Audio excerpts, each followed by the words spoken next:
Hello students, आज हम शुरू कर रहे हैं अपना आरबीएससी बायो सिलेबस का दूसरा चैप्टर नर और मादा युग्मकोद्भिद संरचना एवं विकास। इससे पहले स्टूडेंट्स हमने चैप्टर फर्स्ट में पहले अध्याय में पढ़ा आवर्त बीजी पादपों में जनन। तो वहां पर हमने एक सेकंड टाइप पढ़ा था लैंगिक जनन। तो लैंगिक जनन में क्या होता है, पुष्प की संरचना पढ़ी थी हमने कि जो भी पादप जिनमें लैंगिक जनन होता है उसमें जनन अंग पुष्प में स्थित होते हैं।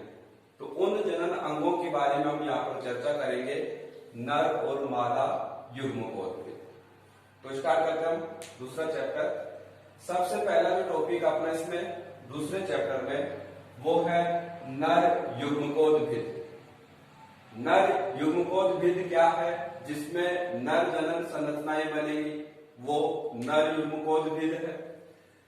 यदि हम पुष्प की संरचना का अध्ययन देखें, पिछले चैप्टर में हमने पढ़ा, तो उसमें नर जनन अंग क्या थे, क्या नाम दिया था उस चक्र को हमने, पुमंग।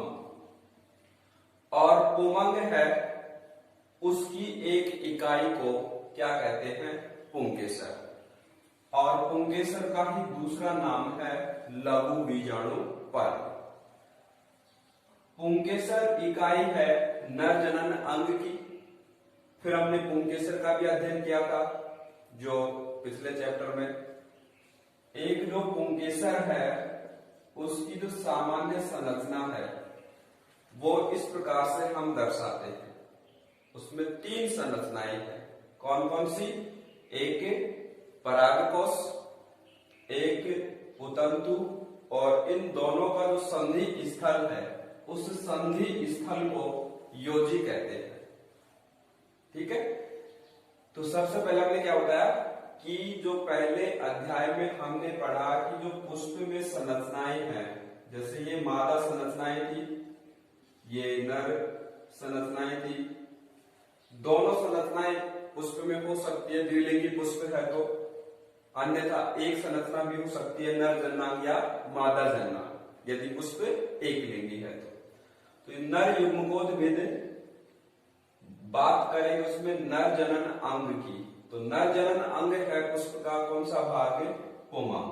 पुमंग जो चक्र है उसकी एक इकाई को कहते हैं पुंकेसर। पुंकेसर का ही दूसरा नाम है लघु बीजाणु पर्व। ठीक है।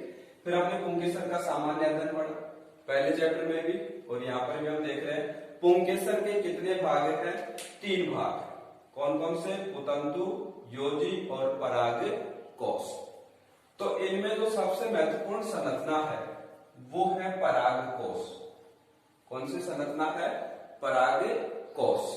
पुंकेसर की ऊपर वाली जो द्विपालित संरचना है उसको बोलते हैं परागकोश। तो ये जो पुंकेसर की ऊपर द्विपालित संरचना है तो उसका अर्थ ये हो गया कि उसमें दो पाली है। द्विपालित का क्या है? दो पालियां हैं, जैसा कि हम संरचना में देख रहे हैं, एक और ये दो। तो द्विपालित संरचना है, उसकी एक पाली में कितने कोष्ठ हैं? दो कोष्ठ एक पाली में। तो दो पाली है, उनमें कितने कोष्ठ होंगे? चार कोष्ठ होंगे। ये जो कोष्ठ है पराग कोष्ठ के, उन कोष्ठ को नाम दिया गया वनस्पति विज्ञान में लघु बीजाणु धानी। जो पराग कोष्ठ के दो पालियां हैं, उनमें दो कोष्ठ हैं। दो कोष्ठ हैं, उनको क्या नाम दिया? लघु बीजाणु। ठीक है। तो एक पाली में दो कोष्ठ, दो पाली में कितने कोष्ठ? चार कोष्ठ। कहने का अर्थ ये हुआ कि जो एक परागकोश है उसमें कितने लघु बीजाणुधानी? चार लघु बीजाणुधानी। ठीक है। और इन्हीं बीजाणुधानियों को दूसरा नाम दिया गया है परागपुट। परागपुट। तो कहने का अर्थ ये हुआ एक परागकोश द्विपालित संरचना है, और द्विपालित संरचना में दो पालियां हैं, प्रत्येक पाली में दो कोष्ठ है। तो एक पाली में दो कोष्ठ, और 2 पाली में कितने कोष्ठ हो गए? 4 कोष्ठ। इन्हीं कोष्ठों को नाम दिया गया है लघु बीजाणु धानी, और लघु बीजाणु धानी है उसी को एक अन्य नाम से जाना जाता है, उसे बोलते हैं परागपुट। ठीक है, तो ये जो आप डायग्राम देख रहे हैं इसको मैं छोटा बनाता हूं यहां पर इस प्रकार से। ये संरचना है एक पुंकेसर है, उसकी ये संरचना है। तो इस संरचना में आप एक परागकोश देख रहे, ऊपर वाला हिस्सा, नीचे वाला जो हिस्सा है वो है तंतु या कुतंतु का, तंतु या कुतंतु। ठीक है, तो ये बात की हमने किसकी? परागकोश की। अब इसको आगे डिटेल में हम पढ़ रहे हैं कि भाई परागकोश क्या है, कैसी संरचना उसकी दिखाई देती है, उसका विकास कैसे होता है।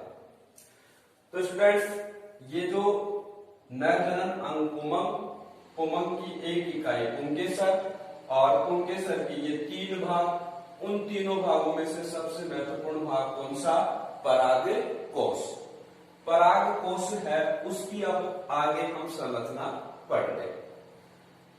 तो यहां पर पीछे हमने पढ़ा कि जो परागकोश है उसमें 4 लघु बीजाणुधानी है या 4 परागपुट है। तो यहां से स्टार्ट करते हैं जहां से हमने छोड़ा इसको। एक जो परागकोश है उसमें क्या परागपुट है, मतलब लघु बीजाणुधानी है। तो परागपुट की कुछ कोशिकाएं आकार में वृद्धि कर लेती हैं और उन कोशिकाओं को नाम दिया गया कौन सा? प्रपशु कोशिका। ये कोशिकाएं हैं वो विभाजित होकर के 2 प्रकार की कोशिकाएं बनाती है। कौन कौन सी? प्राथमिक द्वितीय कोशिका और प्राथमिक बीजाणु जन कोशिका। 2 प्रकार की कोशिकाएं हो गई। ये दोनों प्रकार की कोशिकाएं हैं, इन दोनों की सहायता से जो परागकोश है वो परिवर्तित होकर के 2 संरचना बनाता है। एक तो कौन सी संरचना? परागकोश भित्ति, और दूसरी संरचना बीजाणु जन कोशिका। तो जो परागकोश भित्ति है उस भित्ति के स्वयं के 4 पार्ट हैं।